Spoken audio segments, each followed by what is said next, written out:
شوال ہے اور منگل کا روز ہے، پروردگار کی بارگاہ میں دعا گو بھی ہوں اور پر امید بھی ہوں کہ پوری دنیا میں آپ جہاں کہیں بھی ہوں گے صدقے میں محمد والے محمد علیہ السلام کے خیر واپس ہوں گے۔ ناظرین، پروگرام کے فارمیٹ کا آپ کو علم ہے، جو بھی امت مسلمہ کے اندر تیزی کے ساتھ تبدیل ہوتی ہوئی صورتحال ہے اس کو باقاعدگی سے آپ کی خدمت میں اپڈیٹ کرتے ہیں، مختلف موضوعات کے ذریعے سے معاشرے کی اصلاح کی کوشش کرتے ہیں، اور جس کے اندر ایک بگاڑ پیدا ہو چکا ہے اس کی نشاندہی جو ہے وہ کرتے ہیں، اس کے اوپر ان جو موضوعات ہوتی ہیں اس کے اوپر گفتگو کرنے کے لیے ہمارے ساتھ آن لائن علماء کرام، ہمارے مہمان گرامی موجود ہوتے ہیں۔ آج ہمارے ساتھ موجود ہیں علامہ مرزا عسکری صاحب کویت سے، اور ہمارے ساتھ موجود ہیں قوم المقتدیہ سے مولانا سید فرحان ہدایتی صاحب۔ اپنے دونوں مہمانان کی خدمت میں سلام بھی عرض کریں گے اور آپ کو پروگرام میں خوش آمدید بھی کہیں گے۔ وعلیکم السلام ورحمۃ اللہ وبرکاتہ۔ آپ کو اور آپ کی تمام ٹیم کی خدمت میں اور تمام ناظرین کی خدمت میں عرض ادب و سلام ہے۔ انشاءاللہ بارگاہ خدا میں دعا ہے خدایا اس دنیا کو امن سے اس طرح ہی بھر دے جس طرح یہ ظلم و ستم سے بھری ہے۔ جزاک اللہ، جزاک اللہ، جزاک اللہ۔ فرحان صاحب، آپ کو بھی پروگرام میں خوش آمدید کہیں گے، آپ کی خدمت میں سلام عرض کرتے ہیں۔ السلام علیکم۔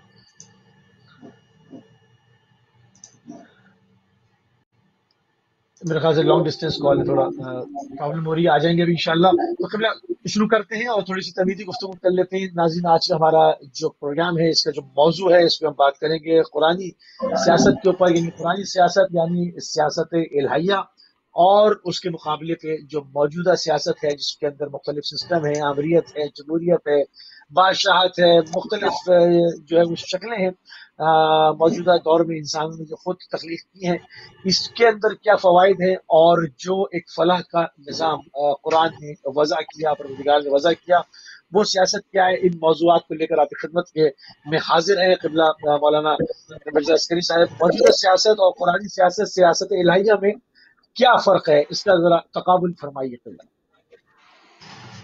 اعوذ باللہ من الشیطان الرجیم، بسم اللہ الرحمن الرحیم، الحمد للہ والصلاۃ علی اہلہ، اما بعد۔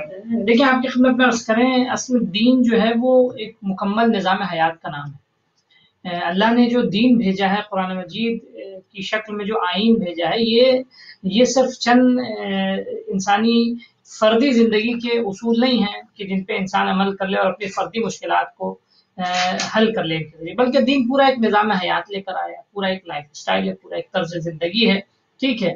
اس میں جو ہے وہ ہر زندگی کے سماجی، انفرادی، معاشی، اقتصادی، عبادی زندگی کے ہر گوشے کو دین نے کور کیا ہے، کسی بھی حصے کو دین نے چھوڑا نہیں ہے، کسی بھی حصے کے سلسلے میں دین نے خاموشی اختیار نہیں کی ہے۔ شہید صدر مرحوم اللہ ان کی سیرت پہ پوری ملت کو چلنے کی توفیق عطا فرمائے، آپ فرماتے ہیں کہ زندگی کے ہر ملی سیکنڈ اور ہر ثانیے اور ہر دقیقے میں اور دنیا میں جہاں بھی کوئی حادثہ اور واقعہ ہو، اس میں انسان پر فرض یہ ہے کہ وہ اللہ کا حکم جو اس میں دریافت کرے، اور اس میں اللہ کا حکم اور اللہ کی مشیت کو اس میں تلاش کرے۔ تو زندگی کا کوئی بھی گوشہ ایسا نہیں کہ جس میں اللہ کا حکم موجود نہ ہو۔ اب رہی بات سیاسی اعتبار سے، ہم دیکھیں آئے سیاست کہتے کسے ہیں، یہ جاننا بہت ضروری ہے۔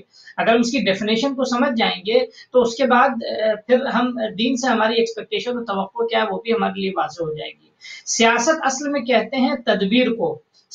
سیاست ایک عربک لفظ ہے، اور ساسا یسوسو کہتے ہیں کوئی آگے بڑھے اور کسی کو اپنے ساتھ لے کر جائے، کوئی لیڈ کرنے والا، لیڈ کرنے کو سیاست کہا جاتا ہے، ٹھیک ہے۔ یعنی سوسائٹی اور معاشرے کو اس طرح لیڈ کیا جائے کہ سوسائٹی اور ہیومن سوسائٹی اور معاشرہ جو ہے وہ ترقی اور کامیابی کی طرف جائے۔ مثال کے طور پہ ملک کی سیاست کے بارے میں جب گفتگو ہوتی ہے، ملک کی سیاست، ملک کے اسٹریٹجیز، ملک کے اصول، تو یہ اصول، سیاست، اسٹریٹجیز، یہ سب اسی لیے بنائے جاتے ہیں تاکہ ملک ترقی کی طرف جائے، کامیابی کی طرف جائے اور پیش رفت کی طرف جائے۔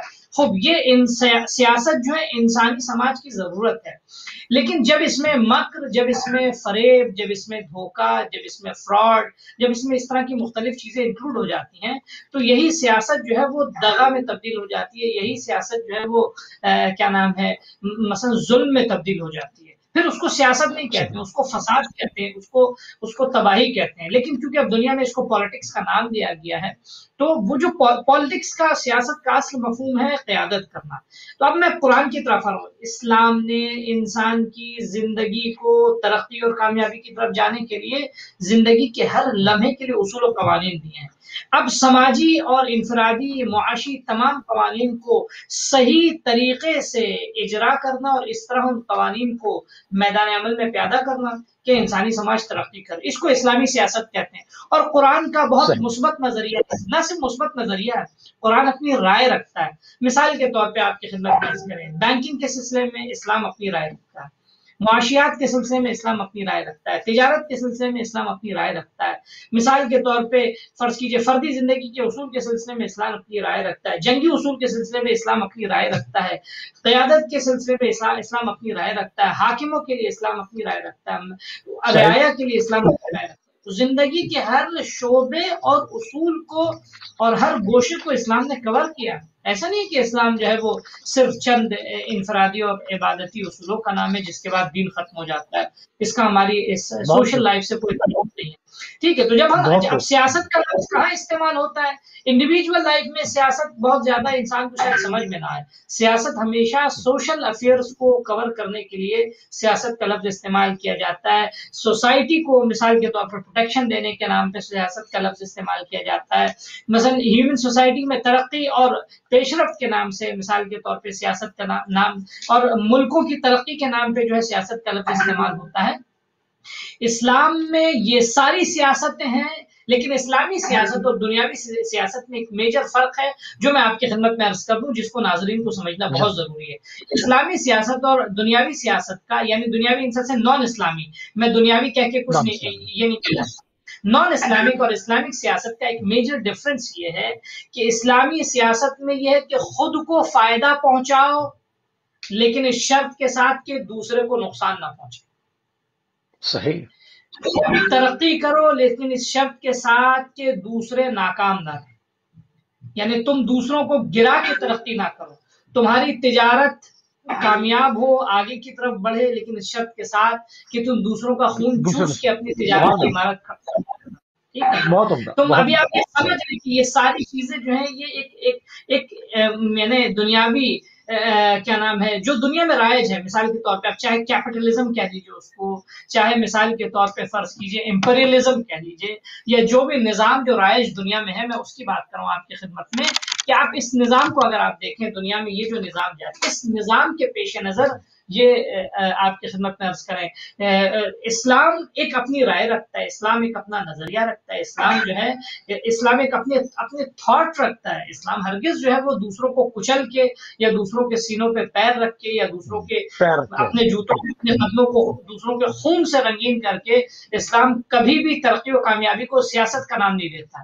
اسلام نے اس کو ظلم کا نام دیا، اسلام نے اس کو کیا نام ہے، اسلام نے اس کو تباہی کا نام دیا. اسلام نے اس کو ہرگز جو ہے وہ سیاست کا نام نہیں دیا ہے. تو یہ اسلامک سیاست اور غیر اسلامی سیاست کا زمین و آسمان کا بنیادی فرق یہ ہے کہ اسلام میں سیاست ہے لیکن اس شرط کے ساتھ کہ تم ترقی کرو تو دوسروں کی ترقی کا لحاظ کر کے کرو، تم کامیاب ہو تو دوسروں کو، تمہارا ملک میں ترقی ہو لیکن ایسا نہ ہو کہ تمہارے دوسرے ملک والے بھوکے رہیں.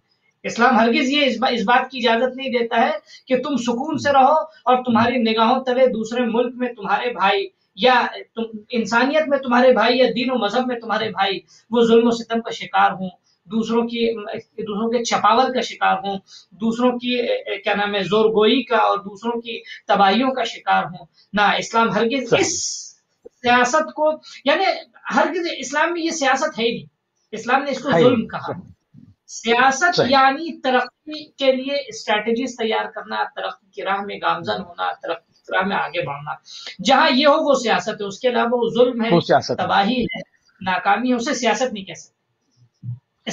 بالکل صحیح، بہت عمدہ طریقے سے آپ نے جو قرآنی سیاست کو سیاست الہیہ سے ہم تعبیر کرتے ہیں، اور اس کا جو موجودہ سیاست سے آپ نے تقابل کیا کہ جو موجودہ زمانے میں جس طرح سے لوگ سیاست کرتے ہیں اور اس کے اندر دھوکہ دہی کرتے ہیں، فراڈ کرتے ہیں، جھوٹ بولتے ہیں، لوگوں کے حقوق کو غصب کرتے ہیں، پوری قومیں دوسری قوموں کے حقوق کو غصب کر جاتی ہیں، ہڑپ کر جاتی ہیں، اور اس کو اپنا بنیادی حق سمجھتے ہیں، اس کو اپنی جو ہے وہ ایک سیاسی برتری سمجھتے ہیں، اس کو اپنی عقلی برتری بھی سمجھتے ہیں، اس پر اس کو دلیل نہ لے کر صرف آتے ہیں میں یہاں کہ جو انکلوڈ کر رہا ہوں ہوشیار کہ میں ایک انکلوڈ نہ صرف یہ کہ اس کو اپنے لیے برتری سمجھتے ہیں، بلکہ وہ لوگ جو خاموش رہتے ہیں، وہ لوگ جو مثال کے طور پہ ڈپلومیسی کا جو لفظ دنیا میں استعمال ہوتا ہے، وہ لوگ جو ڈپلومیسی دکھاتے ہیں، انفیکٹ ہائپوکریسی کو بدل کے وہ ڈپلومیسی استعمال کرتے ہیں۔ بھائی ہمارے سامنے جی ہم یہ سوچیں کہ بھائی ہم ابھی بولیں گے تو ہمارے ریلیشن ٹائز ہمارے خراب ہو جائیں گے، ہمارے تعلقات اچھے نہیں رہیں گے، ہم بولیں گے تو ہمارے اوپر ممکن ہمارے بزنس ٹائز جو ہے وہ خراب ہوں گے، ہمارے پولیٹیکل ٹائز خراب ہوں گے۔ نہ، اصلا اسلام میں اس کی اہمیت نہیں ہے۔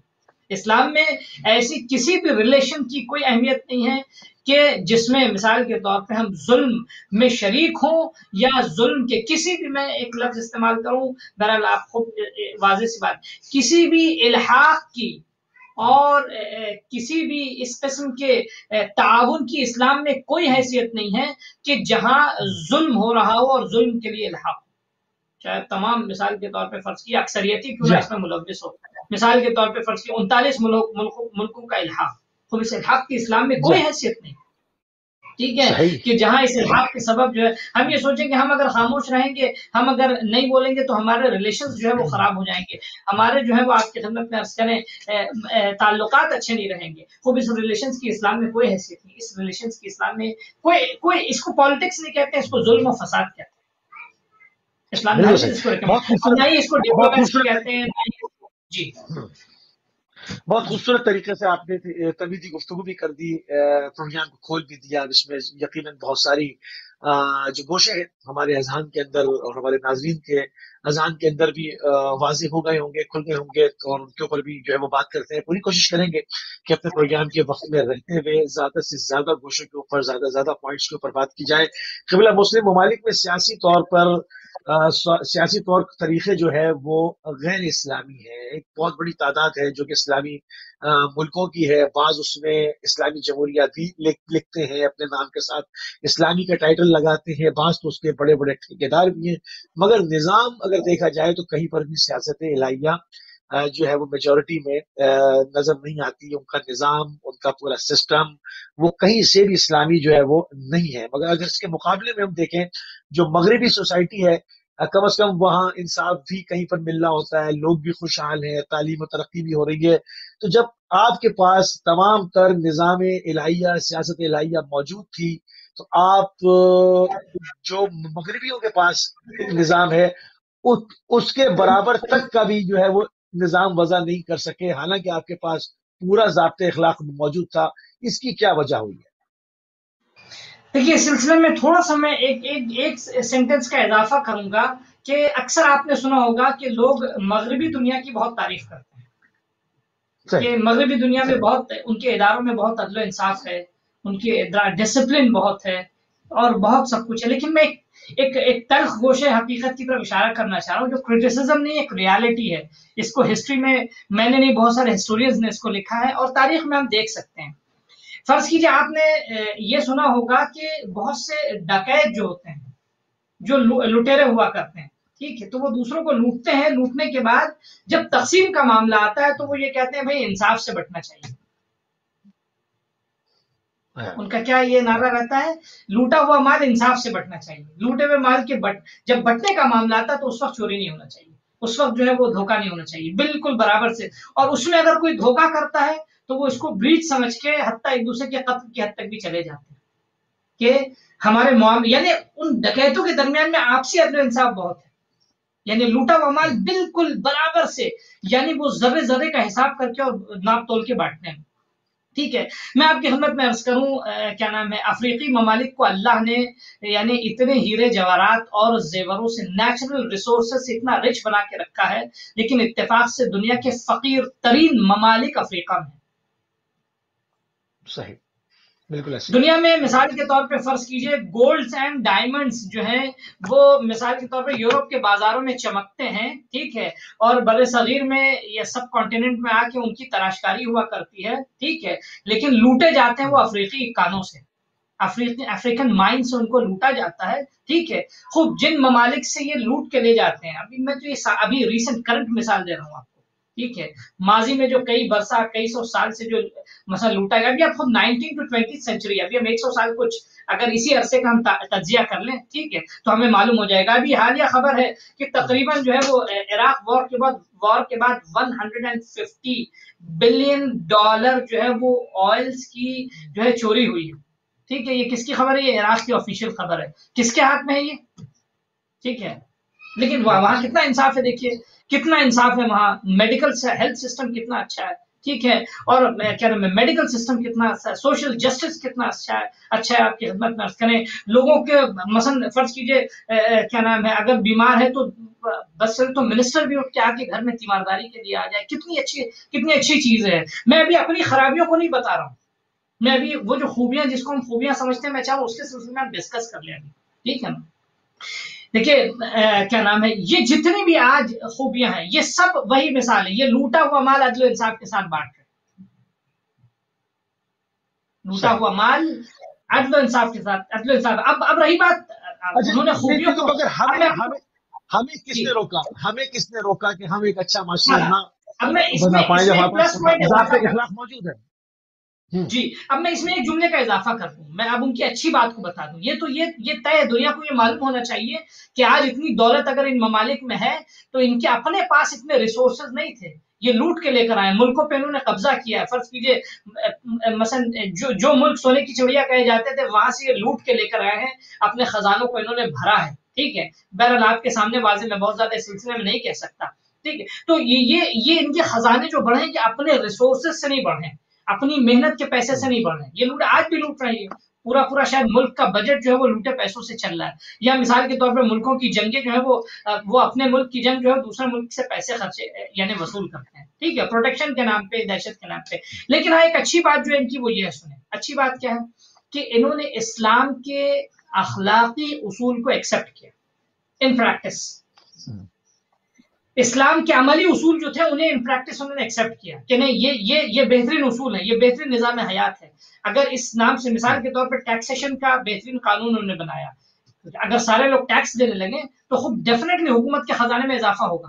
اگر لائٹ کی چوری نہ کرے کوئی، ہم لوگ مثال کے طور پہ کہ یہ کافر ہے اور یہ فلاں مذہب سے تعلق رکھتا ہے اور فلاں مذہب سے تعلق رکھتا ہے، لائٹ کی چوری فقہی گنجائشیں نکالتے ہیں، علماء نے منع کیا ہے، علماء اس کی اجازت نہیں دیتے ہیں، ٹھیک ہے، کیونکہ مثال کے طور پہ جب آپ ریونیو نہیں دیں گے تو آپ کو فائدہ کہاں سے پہنچے گا؟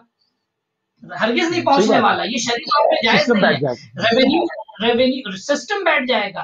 مثال اچھا عوام اتنی منظم نہیں ہے کہ خود یہ سارا سسٹم بنا سکے، خود حکومت کے پاس جب ان کے خزانے میں جب ریونیو نہیں آئے گا تو کہاں سے سہولتیں دیں گے؟ جس علاقے سے ریونیو آئے گا وہاں الیکٹرک جائے گی، جس علاقے سے ریونیو آئے گا وہاں پانی کی سہولت جائے گی، جس علاقے سے ریونیو جائے گا وہاں جو ہے ہیلتھ کی سہولت پرووائڈ کی جائے گی۔ تو یہ خوبی ہے، وہاں ریونیو جنریٹ ہوتا ہے تو عوام کو سہولت بھی ملتی ہے۔ یہ یورپی ممالک کی ترقی کا ایک راز یہ ہے کہ انہوں نے نظم ایجاد کیا ہے، اور دوسرے ممالک جو عقب ماندہ ہو گئے یا فرض کیجئے جن کے پاس سرمایہ دولت ہونے کے باوجود بھی وہ کوئی ترقی نہیں کر پا رہے، اس کا ایک مسلمان بھی ہیں، سب کچھ ہے ان کے پاس، لا الہ الا مسجدوں سے اذانیں ہوتی ہے، سب کچھ ہوتا ہے، لیکن ان کے پاس سسٹم نہیں، ان کا مثال کے طور پہ جوڈیشری کہیے یا ان کا ہیلتھ سسٹم کہیے یا ان کا مثال کے طور پہ دوسرے نظام کہیے، میں سارے ممالک کی بات نہیں کر رہا ہوں۔ کیا وہ خود مختار نہیں ہے، ان کو کرنے نہیں دیا جاتا، یا بہت سارے لوگ اس حد تک کرپٹ ہو چکے ہیں کہ وہ سسٹم بنانے ہی نہیں چاہتے؟ سسٹم میں چیزیں آ جائیں گی تو کرپشن نہیں ہو سکے گی، تو وہ سسٹم کو وضع کرنے ہی نہیں چاہتے۔ حالانکہ ضابط حیات، میں پھر بار بار کہوں گا کہ قرآنی سیاست الہیہ پوری لائن ان کے پاس ہے کہ کس طرح سے نظام بنایا جا سکتا ہے، مگر کیوں نہیں بناتے، اس کے اوپر میں چاہوں گا کہ تھوڑی سی معروضات درج کر دیں۔ دیکھیے اس مشکل یہ ہے کہ یعنی ان جنرل میں بات کر رہا ہوں، ابھی کسی پرٹیکولر ملک کے بارے میں تبصرہ نہیں کرنا چاہ رہا ہوں کہ مثال کے طور پہ فرض کیجئے میں ڈاکٹر نہیں ہوں، میں ایک مثلا میڈیکل ایکسپرٹ نہیں ہوں، اور کیا نام ہے مجھ میں کوئی مہارت نہیں اس شعبے کی، خود مجھے کوئی ڈاکٹر بنا کے کسی مطلب میں بیٹھا دے تو کیا میں لوگوں کا علاج کر پاؤں گا؟ نہیں کر پاؤں گا. ٹھیک ہے نا. اب یہ ایگزامپل دوں گا، اس کے بعد تطبیق خود کریں، ناظرین بھی اس کو سمجھیں گے. جتنے بھی ممالک ہیں جہاں مثلا اسلامی حکومت کے نام پہ مثلا اسلام کو کہا کہ میں ہماری حکومت اسلامی ہے، خود وہاں بیٹھے کرسی پہ لوگ کون ہیں جو اسلام کو جانتے ہیں یا وہ اسلام کو ریپرزینٹ کر سکتے ہیں؟ خود جو اسلام کو بڑی خوبصورت بات آپ کر رہے ہیں. کئی بار یہ ہوا، یہ پاکستان کی جنرل اسمبلی میں ہوا کہ کسی کو سورہ توحید پڑھنی نہیں آ رہی، مطلب یہ بار بار اس کے اوپر کہتے ہیں لگتے رہے.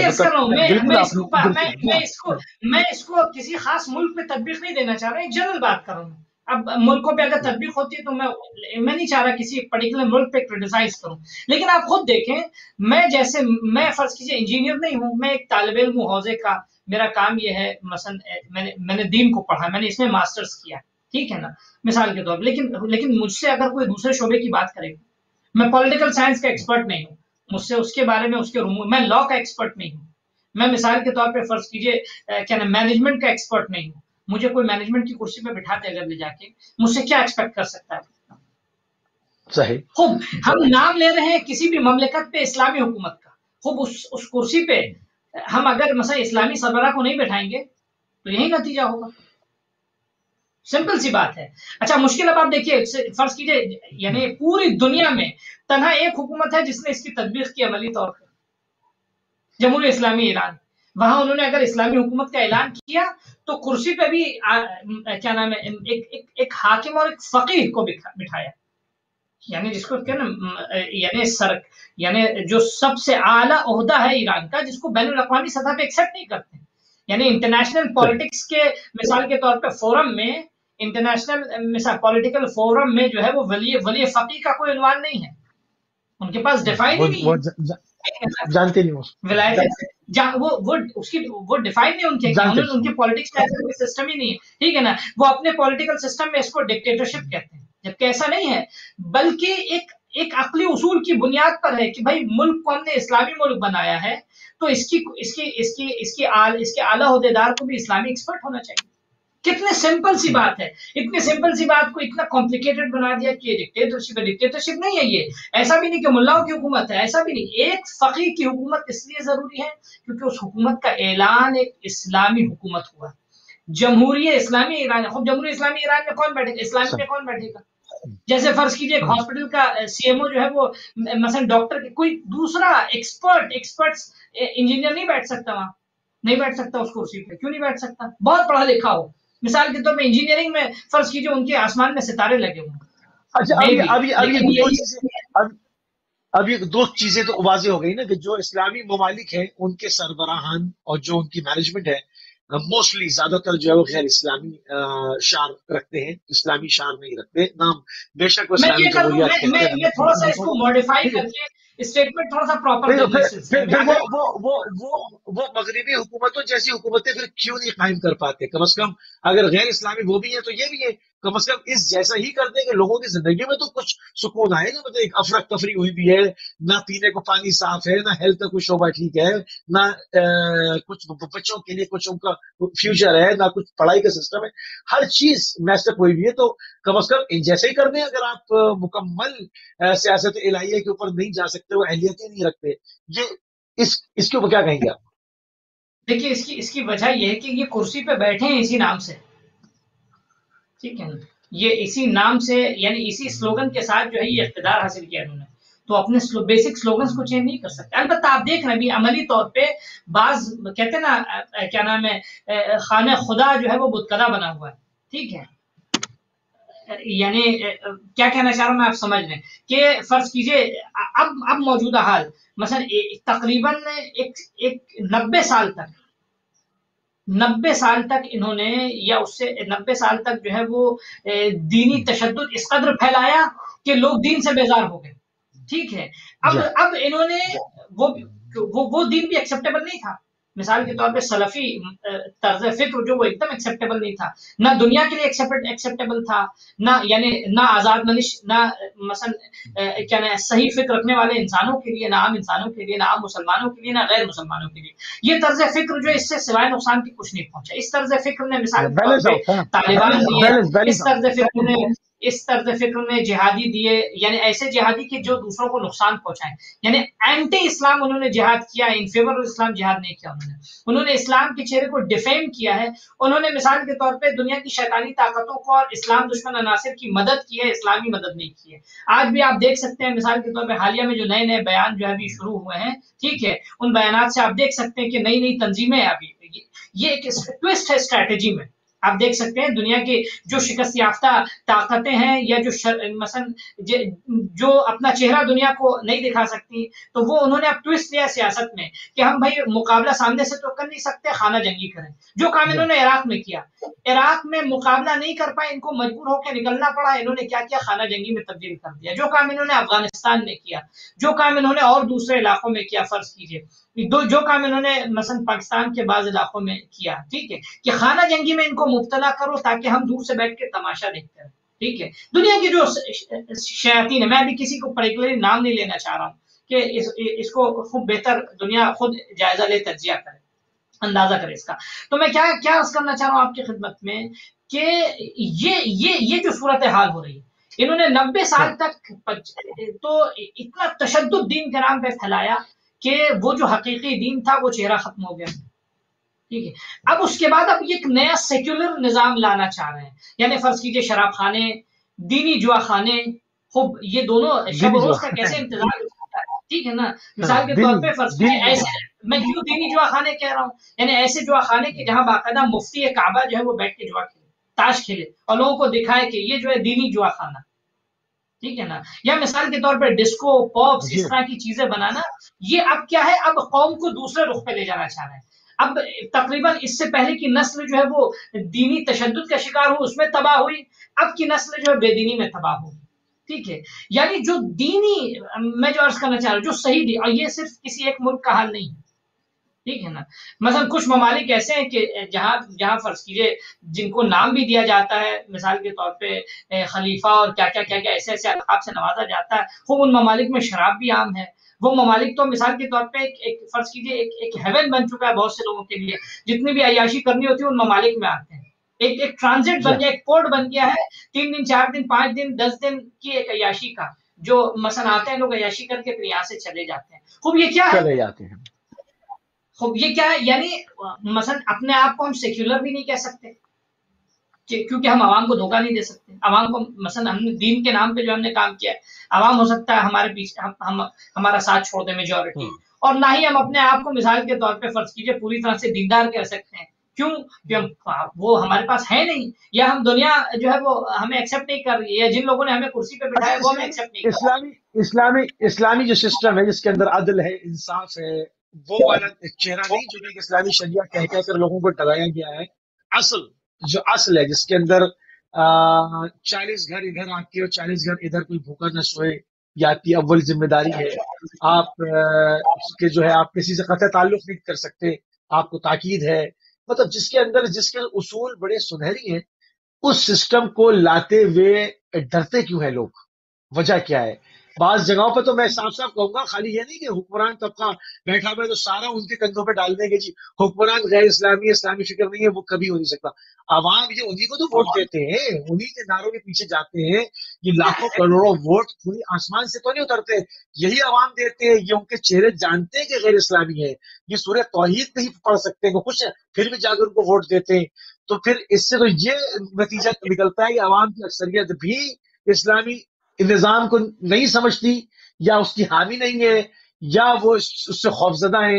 اس کی کیا حقیقت ہے؟ نہیں دیکھیے، ایک چیز ہے آپ کی خدمت میں عرض کریں، میں یہ بھی عرض کر لوں کہ میں ایک جملہ پہلے اپنی پہلی بات کو خالی کمپلیٹ کر کے کہ دیکھیے جتنے بھی سسٹمز ہیں، جتنے بھی علاقے ہیں، ایسا نہیں کہ اس میں سب کرپٹ ہیں، سب بیکار ہیں. ٹھیک ہے، کبھی کبھی ممکن ہے جب ہاتھ میں یعنی پانچ انگلیاں برابر نہیں ہے، پانچ انگلیاں برابر نہیں ہے، سب ہاں الحمدللہ کچھ اچھے لوگ بھی ہیں باقاعدہ انسانی درد رکھتے ہیں. اچھا اب رہی عوام کی بات تو بہرحال عوام کے لیے یعنی مثلا یہ ایکسکیوز تو نہیں ہے. ہاں یعنی ہر ملک کی بہرحال عوام کیا نام ہے کیونکہ وہی انتخاب کرتے ہیں اپنے حکمرانوں کو.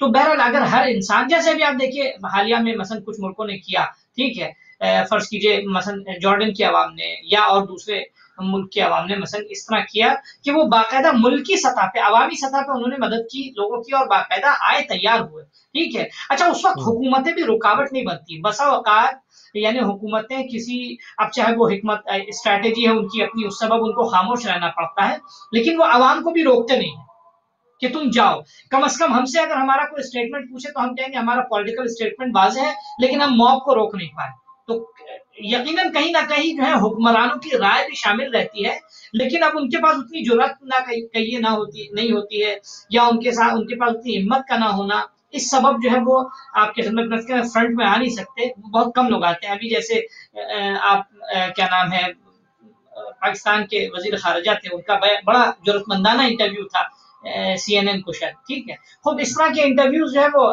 یا تو مثلا باقاعدہ سیاسی موقف کی بنا پر ہوتے ہیں یا یہ کہ بہرحال سارے لوگ یکساں نہیں ہوتے ہیں یا یہ کہ حکومت کو اپنی بات پہنچوانی ہے تو کسی ایک کی زبان پہنچوا دیتا ہے ٹھیک. تو یہ ساری چیزیں عوام جو ہے وہ ایسا نہیں کہ بالکل غافل ہے لیکن ہاں عوام کو تھوڑا بہت بیدار کرنا ضروری ہے. عوام کو بتانا ضروری ہے. عوام کے اندر یہ احساس نہیں حفاظ موجود ہیں مفسرین موجود ہیں قرآن کو سمجھنے والے موجود ہیں لاکھوں کروڑوں کی تعداد میں اس کے طالب علم موجود ہیں. ایسے کیسے ہو سکتا ہے کہ قرآن کے اندر اتنا بڑا میسج ہو سیاست الہیہ سمجھائی گئی ہو اس کے خطوط اور اس کے طریقے سمجھائے گئے ہوں اس کے راستے اس کی رائے اجاگر ہو تمام چیزیں واضح ہو روشن ہو مبین ہو پھر بھی اس کو کتاب میں رکھ کے اور اس کو مچان پہ رکھ کے متبرک بنا کے بس اس کے نیچے سے گزر جانے کا ذریعہ بنایا ہوا ہے. یا کوئی مر جائے تو مردے کے لیے بخش دے. اس کو امپلیمنٹ کیوں نہیں کرتے اس طرف توجہ کیوں نہیں ہے کہ بھائی اپنے معاشروں کو اچھا کریں جہاں رشوت جہاں چوری جہاں ڈاکہ زنی جہاں پر حسد جہاں پر فراڈ یہ تمام چیزیں اس کو کیوں نہیں ایک ضابطے میں لے کر آتے.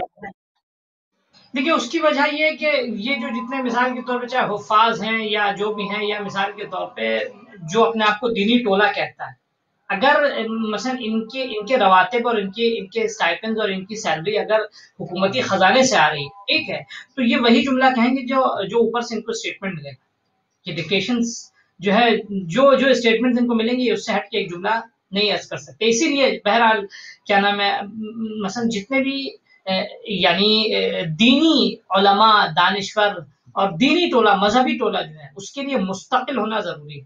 یعنی کیا مستقل ہونا ضروری نہیں ہے کہ بغاوت کر حکومت کے خلاف نہ بغاوت نہ کر اس کے دل میں خوف خدا ہونا چاہیے اس کے پاس اتنی جرت ہونی چاہیے کہ حلال کو حلال اور حرام کو حرام کہہ سکے. جہاں مثال کے طور بنی عباس اور بنی امیہ کے زمانے میں یہی تو تھا. بنی عباس بنی امیہ کے زمانے میں مشکل یہ تھی کہ حاکم ٹولے نے خود دانشور نہیں تھا وہ خود عالم نہیں تھا اس نے علماء ہائر کیے تھے یا مثال کے طور پہ علماء بنائے تھے باقاعدہ ٹھیک ہے. وہ اس لیے بنائے تھے تاکہ یہ لوگ وہی بات کہیں جو ہم چاہتے ہیں یہ لوگ وہی اسٹیٹمنٹ دیں جو ہم چاہتے ہیں ٹھیک ہے. تو اب جہاں ایسا ہو کہ فرض کیجئے حکومت دانشور مذہبی دانشور تیار کرے اور حکومت یہ کہے کہ نہیں ہمارا مذہبی جو ہے وہ عنصر یہ دیکھیں گے یا ہمارا مذہبی ہمارے مثلا بلاک کو یہ کور کریں گے تو ایسی صورت میں پھر وہ اسی حد تک بولیں گے جس حد تک ان سے حکومت چاہے گی اس سے زیادہ وہ بول نہیں سکتے. لیکن عوامی سطح پہ دیکھیے عوامی سطح پہ میں ایک مثال دوں آپ کو سوری انٹرپٹ کروں آپ کو عوامی سطح پہ دیکھیے مثلا امام خمینی علیہ الرحمہ اتنا بڑا انقلاب لے کر آئے آپ کی خدمت میں. اب دیکھیے یہ اخلاقی یعنی کبھی بھی انسان کو دشمنی میں بھی بغض میں بھی یعنی اخلاقی حدوں کو نہیں توڑنا چاہیے. امام خمینی سے آگے لوگوں نے کہا علیہ الرحمہ سے اللہ ان کی روح کو اور ان کے اس انقلاب کو دائم و قائم رکھے انشاءاللہ. ان سے آ کے لوگوں نے کہا کہ دیکھیے شاہ تو ایک ظالم حاکم ہے ہم بسوں میں چڑھتے ہیں ہم چاہتے ہیں ہم کرایہ نہ دیے بغیر نکل جائیں. امام خمینی نے کہا جائز نہیں جائز نہیں ہے. یہ کہا کیوں جائز نہیں ہے وہ تو ظالم حاکم ہے اور وہ تو بیت المال پہ مثلا مسلمانوں کی مال پہ ناجائز قبضہ کر رہا ہے. امام خمینی نے کہا کہ دیکھو بھائی اگر تم آج اس حکومت میں چوری کی اگر تمہیں عادت لگ گئی تو جب عدل کی حکومت آئے گی تو وہاں بھی چوری کرو گے. کتنا بہترین اخلاقی نقطہ آپ اس کی طرف دیکھیں. یعنی سماج میں اخلاقیات کا اپنی ذمہ داریوں کا ٹھیک ہے، کیونکہ دیکھیے ناجائز مال میں مٹھاس ہوتی ہے، اس میں چاشنی اس کی بہت مزیدار ہوتی ہے، وہ جلدی سے آدمی کو مزہ لگتا ہے، جلدی جلدی کھانے لگے ایک، اور وہ جلدی زیادہ مقدار میں بھی آتا ہے، ٹھیک ہے، اور شارٹ کٹ سے آتا ہے، اس میں محنت کم کرنی پڑتی ہے۔ حلال مال کے لیے انسان کو پسینہ بہانا پڑتا ہے۔ رشوت لینے میں کیا ہے، ایک ڈیسک کے نیچے ٹیبل کے نیچے سے رشوت لے لی، ٹھیک ہے، چاہے ہزاروں لوگوں کا، چاہے وہ مثلا کیا نام ہے، ہم نے خون چوس لیا ان چند ہزار روپے میں، چند لاکھ روپے میں۔ تو کہنے کا مقصد یہ ہے کہ یہ سسٹم اخلاقی سسٹم، حکومتی نظام کے قائم ہونے سے پہلے اخلاقی سسٹم، اور دوسرا سسٹم جو سب سے زیادہ ضروری جوڈیشری سسٹم، جس ملک کا جوڈیشری سسٹم ویک ہوگا وہ ملک جو ہے کبھی فلاح یافتہ نہیں ہو سکتا۔ مولانا کائنات کا کمال یہ تھا، آپ کو بتا دیں، مولانا کائنات کا کمال یہ تھا، کوفے کے بعد آپ کا جہاں گھر تھا، آپ چھت پہ جب جاتے تھے تو آپ کو پورا کوفے کا مارکیٹ نظر آتا تھا، کوفے کا بازار نظر آتا تھا، کرسی پہ بیٹھتے تھے، وہاں سے ویجیلنس تھا، آپ کا خود آپ کا ویجیلنس تھا، یہ نہیں تھا کہ اپنے جاسوس بھیج رکھے، آپ کا باقاعدہ ویجیلنس تھا، وہاں باقاعدہ دیکھتے تھے، کوئی بھی ذرا بھی ڈنڈی مارتا تھا، کوئی بھی مثال کے طور پہ کیا نام ہے، تجارت پہ پابندی نہیں اسلام میں، لیکن ناجائز جو فائدہ اٹھانا، مثلا 2000 ٹائم، جیسے فرض کیجیے آج کووڈ کی چکر بیماری میں 2000 روپے کا انجیکشن جو 90,000 روپے کا ملا، یا مثال کے طور پہ فرض کیجیے 13,000 روپے کا کنسنٹریٹر جو ہے وہ آکسیجن وہ 1,00,000 روپے کا مل رہا ہے، ٹھیک ہے، 90,000 روپے کا مل رہا ہے، یہ کیا، اسے کہتے ہیں احتکار، اسے کہتے ہیں، یعنی یہ جو ہے وہ اسلام میں جائز نہیں ہے۔ ہمارے کہنا بازار پہ بیٹھتے تھے، خوب یہ کیا ہے، یہ جوڈیشری سسٹم کا تازیانہ لے کے بازار میں ٹہلتے تھے، باقاعدہ جاتے تھے، کوئی بھی اگر ذرا برابر بھی اسلامی معاملات کی حدوں سے باہر نکلتا تھا، باقاعدہ تازیانے سے کنٹرول کرتے تھے۔ کیا مطلب، یہ ظلم نہیں تھا، یہ اس کو تشدد نہیں کہتے ہیں، اس کو کہتے ہیں جوڈیشری سسٹم کا اسٹرانگ ہونا۔ آپ کتنے لاکھ اینڈ کروڑ کی فائلیں جو ہیں، آپ فرض کیجئے ہمارے مثلا وہ ممالک کی جو مسلمانوں کے ہیں ان کے کورٹوں میں پڑی، البتہ سارے ملکوں میں نہیں، کچھ ممالک ایسے ہیں جہاں فاسٹ ٹریکس مثال کے طور پہ کیا نا جوڈیشری سسٹم ہے، جلدی جلدی فیصلے ہوتے ہیں، نہیں کچھ ممالک ایسے ہیں جہاں کرائم زیادہ ہو، کرائم زیادہ ہونے کا سبب یہ ہے کہ وہاں فیصلوں میں تاخیر بہت ہوتی ہے، فیصلوں میں جس ملک میں فیصلوں میں اور سزا میں تاخیر ہوگی اس ملک میں کرائم زیادہ ہوگا۔ کرائم بڑھنے کا ایک بنیادی سبب کیا ہے، کہ جوڈیشری سسٹم کا ویک ہونا۔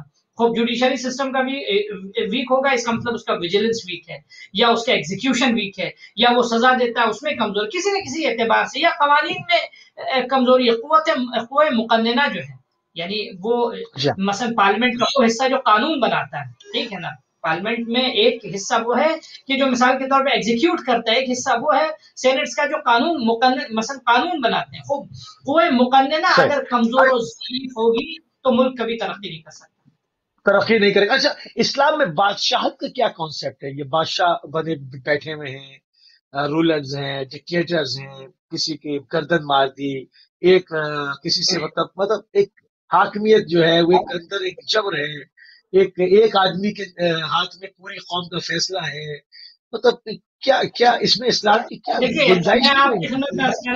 دیکھیے میں آپ کی خدمت، اسلام میں اصل کیا ہے، دیکھیے قانون، اب الفاظ اور نام تو کچھ بھی آپ رکھ لیں، ٹھیک ہے، الفاظ اور نام سے تو کچھ، اسلام میں کرسی پہ جو شخص بیٹھا ہے اس کے کچھ شرائط ہیں، کرسی پہ بیٹھنے والے شخص کی شرط کیا ہے، سب سے پہلے اس کو متقی و پرہیزگار ہونا چاہیے، پلس اس کو دانشور اور عالم ہونا چاہیے، ٹھیک ہے نا، اگر خدا کی طرف سے انتخاب شدہ ہے تو اس کو معصوم ہونا چاہیے، خدا غیر معصوم کو کرسی پہ اپنی بٹھاتا نہیں، خدا کی طرف سے جانشین یا خلیفہ غیر معصوم نہیں ہو سکتا، اگر غیر معصوم بیٹھا ہے تو اس نے ظلم کیا، ٹھیک ہے نا۔ خوب الہی جانشین جو ہے وہ آپ کی خدمت میں معصوم، غیر الہی جانشین کا سب سے پہلے دانشور اور عالم ہونا ضروری ہے، غیر عالم کو اسلام نے کبھی بھی کرسی پہ بیٹھنے کی اجازت نہیں دی۔ دوسری چیز عادل ہونا ضروری ہے، یعنی کیا، یعنی حرام و حلال کا لحاظ کرتا ہوں، ٹھیک ہے نا۔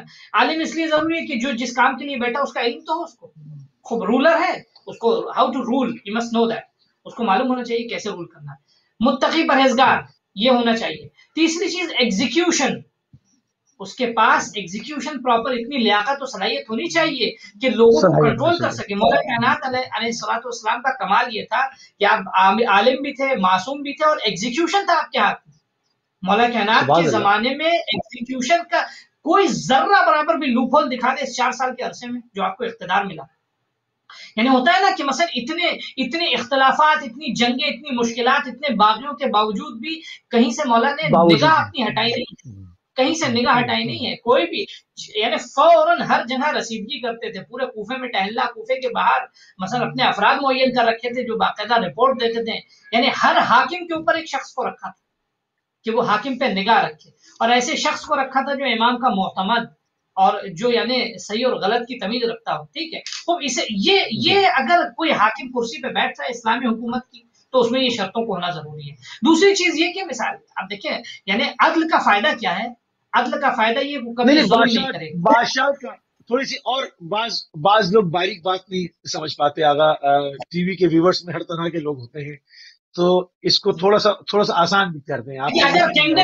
کنگڈم بادشاہت اگر ان شرائط کے ساتھ ہو، جی یہ اگر بادشاہت ان شرائط کے ساتھ ہو تو اسلام میں اس کا احترام ہے، ان شرائط کے ساتھ نہ ہو تو ایسی بادشاہت کا کوئی احترام نہیں، اس کی کوئی ویلیو نہیں اسلام میں۔ یعنی ہر صورت چاہے وہ وزیر اعظم کی شکل میں ہو، چاہے صدر کی شکل میں ہو، چاہے وہ بادشاہ کی شکل میں ہو، متدین ہونا چاہیے۔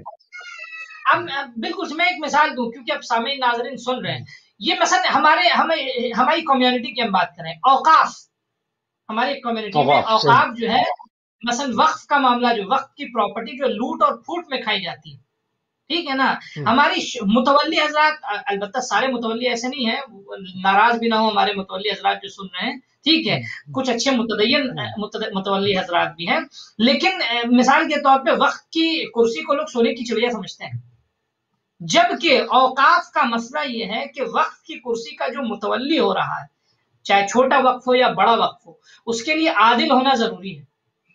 ایک غیر عادل شخص جو ہے، عدالت، عادل کسے کہتے ہیں؟ عادل اس شخص کو کہتے ہیں جو اپنے واجبات کو ترک نہ کرے، حرام کو انجام نہ دے۔ وقف کے متولی کے لیے عدالت اور تقوی شرط ہے، ایک غیر پرہیزگار انسان جو ہے وہ وقف کا متولی نہیں ہو سکتا۔ اب جتنے بھی ہمارے اوقاف ہیں اس کے فیصلہ خود کریں، ہماری قوم، ہماری عوام خود فیصلہ کریں، شریعت نے یہ شرط رکھی ہے۔ ایک دوسری چیز کے ناجائز فیصلے، یعنی اس کو حرام و حلال معلوم ہو وقف سے متعلق، کہ وہ جو ہے مثلا آنکھ بند کر کے اوقاف کی ملکیت کو، میں کیا مثال دے رہا ہوں، ایک معمولی سے چھوٹے سے فرض کیجئے 1000 اسکوائر فٹ کا وقف ہے، 1000 اسکوائر فٹ یہ 100 میٹر، ٹھیک ہے، یہ 90 مثلا میٹر، اتنے جائے کہ مثال کے طور پہ ایکڑز کی بات کریں ہم، یا مثلا کئی ہزار میٹرز کی بات کریں، نہیں اس کی بات نہیں کریں، ایک چھوٹے سے معمولی سے ایک 20 فٹ کی اگر دکان بھی وقف ہوئی ہے، ایک مکان بھی وقف ہوا ہے، اس پہ شخص جو متولی ہے اس کا متقی اور عادل ہونا ضروری ہے۔ غیر متقی اور غیر عادل شخص چھ جائے کہ پوری منسٹری، چھ جائے کہ پوری حکومت، چھ جائے کہ پورا اقتدار، چھ جائے کہ پورا علاقہ، چھ جائے کہ مستقبل قریب میں آپ کو نظر آتا ہے کہ عوام کے اندر اتنی بیداری اور شعور پیدا ہو جائے گا کہ وہ ایسے افراد ہوں جو متدین ہیں، جو انسانیت کا درد رکھتے ہیں، جو لوگوں کی فلاح و بہبود چاہتے ہیں، جو چور اور کرپشن سے، چوری اور کرپشن سے نفرت کرتے ہیں، لوگ ایسے لوگوں کو منتخب کر کے کرسی پہ دیکھنا چاہیں گے یا کوشش کریں گے، ایسی آوازیں اٹھیں گی مستقبل قریب میں؟ کوئی امید ہے؟ ہم 1000 سال سے دیکھ رہے ہیں کہ وہی لگایا ہوا ہے، اور اب تو اس کی شناخت مٹ چکی ہے۔ لوگ جن کو اپنا لیڈر اور رہبر اور قائد اور سیاسی پارٹیوں کے لیڈران کے پیچھے چلتے ہیں، ان کو تو دین کی شناخت ہی نہیں ہے۔ تو مستقبل قریب میں کیا دیکھتے ہیں؟ کچھ سائن میں ملتا ہے صاحب کو؟ امید ہے کچھ؟ دیکھیے ہم سب سے پہلے ہم ہوپلیس نہیں ہیں، ہمارا مذہب جو ہے ہمیں نا امیدی نہیں سکھاتا، تو ہم پر امید ہے ایک۔ لیکن البتہ یہ جتنے بھی دینی رہنما ہیں، جتنے بھی علماء ہیں، ہم تو خیر طالب علم ہیں، جتنے بھی علماء دانشور ہیں، بزرگ جو مثال کے طور پہ کیا نام ہے فرنٹ میں ہیں، ٹھیک ہے، ان کی آواز لوگوں تک پہنچتی ہے، یا چاہے چھوٹے علاقے میں ہو بڑے علاقے میں ہو، ان کے لیے فرض ہے کہ وہ اویئرنیس ایجاد کریں، ایسے مسائل کو لوگوں تک بتائیں، کیونکہ نو ڈاؤٹ جب عوام یا جب عام لوگ نہیں جانیں گے تو وہ کہاں سے، ان کو کیا معلوم کہ ہمیں کسے انتخاب کرنا چاہیے، کسے انتخاب نہ کرنا چاہیے۔ فرض کیجئے الیکشن آتا ہے تو کوئی بھی فرض کیجئے کوئی قاتل ہو، جواری ہو، شرابی ہو، اکثر ایسا سب جگہ نہیں ہے، آتا ہے وہ کہتا ہے کہ ہمیں آپ ووٹ دیجئے، ہم آپ کے لیے یہ کر دیں گے، ہم آپ کے لیے وہ کر دیں گے، ہم آپ کو یہ ہم یہاں ہاسپٹل بنا دیں گے، ہم یہاں عمارت بنا دیں گے، وہ کہتا ہے، لوگ بھی فریب میں آتے ہیں۔ خوب الیکشن 5 سال میں ایک بار ہوتا ہے، خوب نمازیں مسجدوں میں ہر روز ہوتی ہے، خوب بین الصلاتین ہر روز ایک مسئلہ بتائے، ہر روز ایک مسئلہ بتا دیں عوام کی، ہر سال میں مجلسیں لاکھوں مجلسیں ہوتی ہیں، ایک ایک علاقے میں ہزاروں مجلس ہوتی ہیں، ٹھیک ہے نا، خوب ہر مجلس میں یہ شرط کر لیں ہر مجلس میں ہر خطبے میں یہ عہد کریں اگر حکومت نوٹیفیکیشن جاری کر دے کہ خطبہ سرکاری ہوگا اور آپ اس کے اندر نہیں ہو اور سرکاری المنکر بھی ہم سے پوچھ کر کریں گے تو کیا کریں پھر؟ نہیں تو دیکھیے مثلا کیا نام ہے، میں چھوٹی سی مثال دوں کہ کسی شخص نے جو ہے وہ جناب کیا نام ہے عقیل کو مجبور کیا کہ تم علی پہ لعنت کرو، ٹھیک ہے، تو انہوں نے ایک جملہ کہا کہ الا ان معاویہ قد امرنی بلعن علی الا فلعنوہ، کہ معاویہ نے مجھے امر کیا کہ میں ان پہ لعنت بھیجوں. ایک ڈپلومیسی، اس کو کہتے ہیں حکمت. تو لوگ بھی خوش ہوئے کہ آج تو بھائی کو بھائی کا باغی بنا دیا، اس سے بڑی جیت کیا ہو سکتی ہے. جب وہ چلے گئے تب کہا کہ خاموش رہے. ہم سمجھتے ہیں کہ وہ کسی، اس کو عربی میں ایک بلاغت ہے، اس کو توریہ کہتے ہیں، یعنی کیا الا فلعنوہ، یعنی تم ان پہ لعنت بھیجو. یہ ان کے کی ضمیر کس کے اوپر پلٹ رہی، یہ تو معلوم نہیں ہے نا. وہ ہمیں اگر حکومت انسٹرکشن دیتی ہے آپ یہ کہیے، تو ہم اپنی باتوں کو ریپ کر کے ایک لیئر چاکلیٹ کی شکل میں لوگوں تک پہنچا سکتے ہیں. ایسا نہیں ہے کہ بات پہنچانے کا طریقہ نہیں، ہمیں فرض اپنا ادا کرنا ہوگا. حکومت ہم سے حق گوئی پہ تو پابندی نہیں. ہم کسی پہ، دیکھیے یہ اصول ہونا چاہیے، ہم کسی پہ جارحیت نہیں کریں گے، ہم جو ہے وہ انتشار نہیں پھیلائیں گے، ہم تباہی نہیں مچائیں گے. ہم لوگوں کو یہی تو سکھائیں گے کہ آپ اچھے انسان کو انتخاب کیجیے، آپ ایسے انسان کو انتخاب کیجیے جو آپ کو ترقی کی طرف لے جائے. ایسے انسان کے ہاتھ میں مثال کے طور پہ اپنی پراپرٹی دیجیے، اپنا وقت دیجیے. ایسے انسان کو آپ مثلا علاقے کا رہنما بنائیے کہ جو کم از کم صحیح و غلط کی تمیز رکھتا ہو. کبھی حکومت اس پہ پابندی نہیں لگائے گی.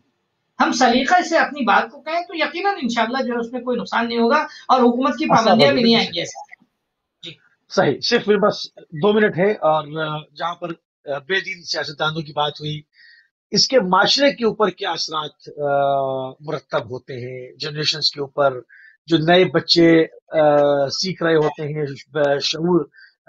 شعور حاصل کر رہے ہوتے ہیں ان کے، اور وہ ہوش، بلکہ میں کہوں گا ہوش سنبھال رہے ہوتے ہیں، تو وہ ملک کے اوپر ایسے لوگوں کو حکومت کرتا ہوا دیکھتے ہیں جن کے نہ جسم کے اوپر جو ہے وہ اسلام نافذ ہوا ہوا ہوتا ہے، نہ ان کی عقلوں کے اوپر، نہ ان کی باڈی لینگویج پہ، نہ ان کے افکار پہ.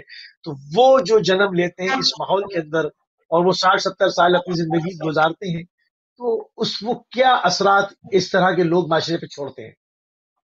دیکھیے یقیناً اگر مثلا کہ جنریشن اسی فضا میں اگر اس کی تربیت ہوتی ہے، ٹھیک ہے، تو وہ تو تباہی کی طرف جائے گی.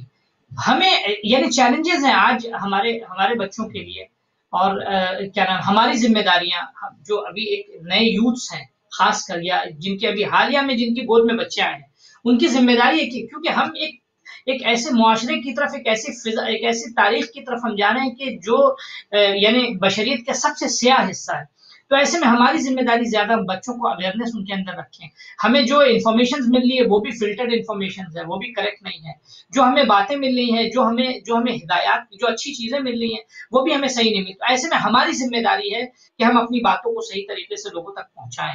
جیسے ائمہ نے کیا، ائمہ کے زمانے میں کبھی بھی ان کے ہاتھ میں اختیار نہیں تھا، اقتدار نہیں تھا ظاہری طور پہ، اکثر پریشر تھا. آپ دیکھیے شدید ترین پریشر امام عسکری علیہ السلام، امام حسن عسکری علیہ السلام سامرہ میں، اس کے بعد کیا نام ہے ہاؤس ارسٹ ہیں، آپ پہ چاروں طرف جاسوس بھی لگے ہوئے ہیں کہیں، لیکن اس کے باوجود بھی آپ نے شیعت کو بچایا.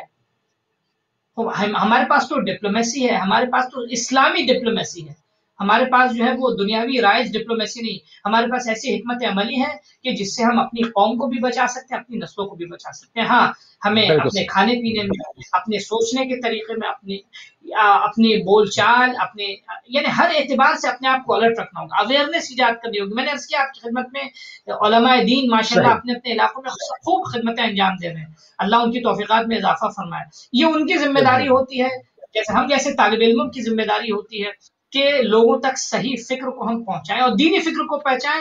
خاص کر اپنے بچوں کو مثال کے طور پہ یہ جو اسکول کا، اسلامک اسکول کا سسٹم کا نظام ہے، اسلامک اسکولنگ سسٹم جو ہے، مثال کے طور چاہے وہ ویکلی اسکول اس کو نام دے دیں، یعنی اپنے بچوں کو اس معاشرے سے دور نہ ہونے دیں. کسی نہ کسی طرح اس مکتب سے، مدرسے سے بچے جڑے رہیں تاکہ ان کو اسلام کا حلال و حرام معلوم ہو. وَإِلَّا اگر ہم چھوڑ دیں گے تو کیا نام ہے، چھٹے امام کی روایت ہے کہ اپنے بچوں اور جوانوں کو بچاؤ قبل اس کے کہ ان کی فکروں پہ بے دین لوگ قابض ہو جائیں.